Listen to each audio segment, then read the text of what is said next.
Welcome to the Imaginative Storm Writing Prompt of the Week. I'm Allegra Houston. My creative collaborator, James Nave, is currently somewhere north of Nashville or Knoxville, somewhere in Tennessee, in the parking lot of a Dunkin' Donuts is where he zoomed in from on his way driving from Asheville, North Carolina to Taos, New Mexico, which are the two bases of Imaginative Storm. We do a 4-day Write Without Limits retreat in both places, Taos in April, Asheville in November. So if you're interested, you can find out more about those in-person retreats at imaginativestorm.com. Meanwhile, here on Zoom, in the great breadth of cyberspace, we do a prompt of the week. Every week, we've been doing it for over 4 years now. And this is how we do it. We hold a Zoom. People Zoom in as and when they want to do that from all over the world. We've had people Zoom in from 20 countries on 6 continents, believe it or not. Missing Antarctica currently. So if you are a scientist working at the South Pole, please consider Zooming in live to our Zoom one Saturday or Thursday. We offer an image. Everybody on the Zoom writes a list of words for 2 minutes. Whatever words pop into your mind as you look at the image that I'm about to put up, make a list, just single words or very, very short phrases. So here is the image now.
After everyone has made their own list, we go around the Zoom room and collect one word or phrase from each person to create a community list, which functions as a kind of collective imagination. Words get onto that list that you might never really think of yourself, but your imagination kind of goes, I can go swimming in that wave when the writing time comes.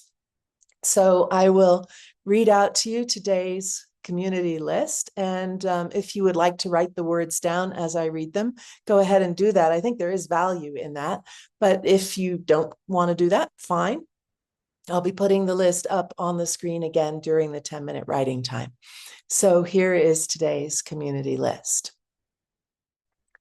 Climate change, blocked up, oceans of storms. We're here. This isn't Tortuga. Dry dock, on the rocks. Turn around. Ship that fell from the sky. Shipwreck. Chaos. Sinking star.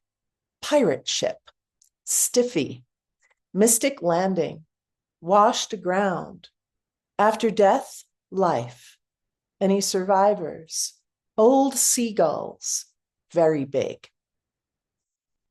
So, as I read that list, you probably noticed that some of those words and phrases kind of just naturally stick together in your imagination and start to take on another meaning. And some of them really, we heard people read what they wrote after they read it, some of those images took on incredible metaphorical meaning in the 10 minutes that people wrote, and they hadn't really intended that. Those weren't, amazing metaphors that they sat down and thought up by force of will and effort. And let me come up with a really great image for dying lungs right now. That was one example. They became like old seagulls. It was really an amazing piece that this woman on our call wrote. So the point of working like this is that you are going to have things pop out of your imagination that you cannot think up. When you sit down and try and write well with a blank piece of paper and no timer, it's all struggleful and anxious, anxiety producing and, effortful. But when you set a timer of 10 minutes, which is what I am about to do for you, it's weirdly freeing. It seems like it would be a constriction, but actually it's freedom because it frees you from trying to write well. How can you possibly write anything good in 10 minutes? It's ridiculous. So you just leave that out and let that 10 minutes be a pure imaginative exploration. So your rational mind is along for the ride. You're not writing complete gobbledygook, unless maybe you want to write complete gobbledygook. That's fine too. But usually your rational mind is along for the ride. It's making some kind of sense of it. It's creating sentences and punctuation and leading from one idea to the next. But often the chains that lead from one thought to the next are pretty unusual. They're imaginatively forged chains rather than rational chains.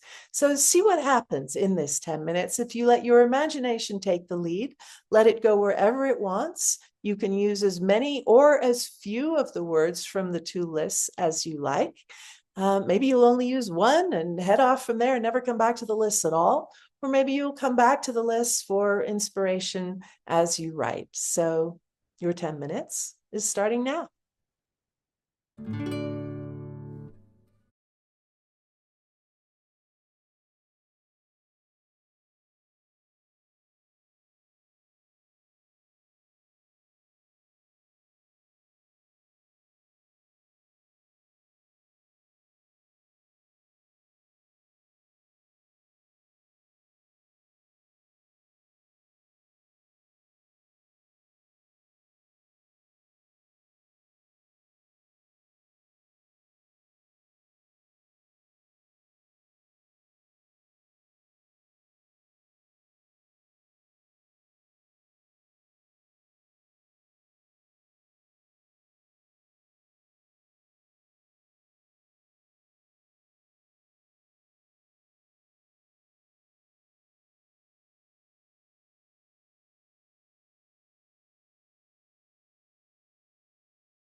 So something now exists in the world that didn't exist 10 minutes ago, and you made it. Isn't that cool? And you might think, it's not that cool. I just did something in 10 minutes. But you know what? There's probably material in there that will surprise you when you read it aloud. Often you don't really know the power of what you're writing as you write it. And it's only when you come back and read it aloud that you notice. When you read silently on the page, you tend to be more critical. You're looking for what you can change because you can change it easily. But when you're reading aloud, you might improv a bit as you're reading, but you're not going to change what's written on the page because that will stop you reading. So the result is that it actually pushes you more towards what you like in your writing than what you don't like. You're more appreciative and less critical.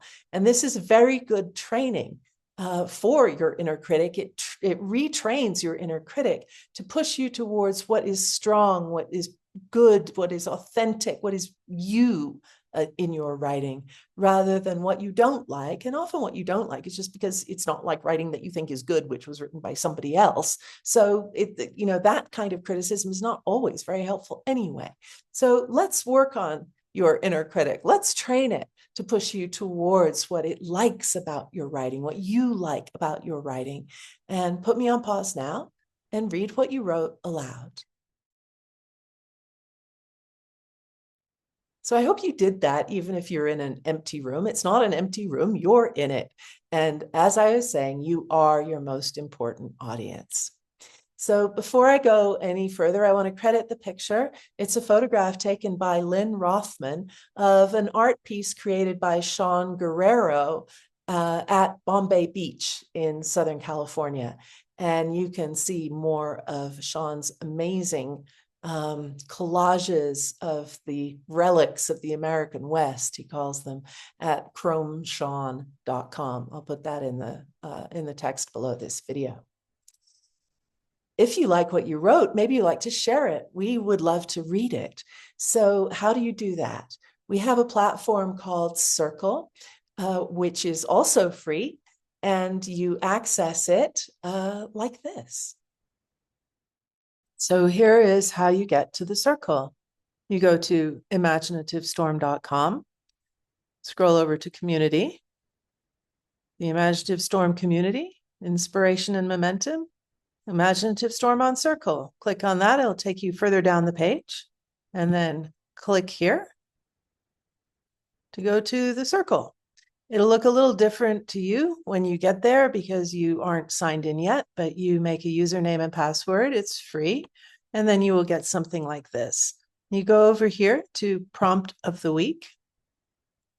And here you will find all the prompts of the week that we have done for over 4 years now. That is a lot of weeks. And I will show you last week's as an example. So when you click on it, you will see the image that we used and the word list from Saturday and then from Thursday, and then what people wrote and commented on other people's writing. And then for you, you just go down to the bottom here. You'll have this thing saying, what are your thoughts? And you just type right in there, whatever it is that you wrote, and then click post. And while you're at imaginativestorm.com, you might like to check out our other offerings. We have books for writers, some of them in the series Twice 5 Miles Guides, The Stuff Nobody Teaches You, about how to edit and how to read for an audience. And then you have the book of the Imaginative Storm Method, Write What You Don't Know. Because when you're writing with your imagination taking the lead, you're not writing from your rational mind. You are writing what you don't necessarily consciously know at this moment in time. And that's like life. I mean, think how much more you don't know than you know. So when you write from that perspective, you end up with writing that's so much more emotionally connected and authentic and powerful. So why not try it? We have a book of Write What You Don't Know. It also exists as an audio course and as an online video course. Thank you for joining me today, and we hope to see you in person on our Zoom one of these weeks. Goodbye.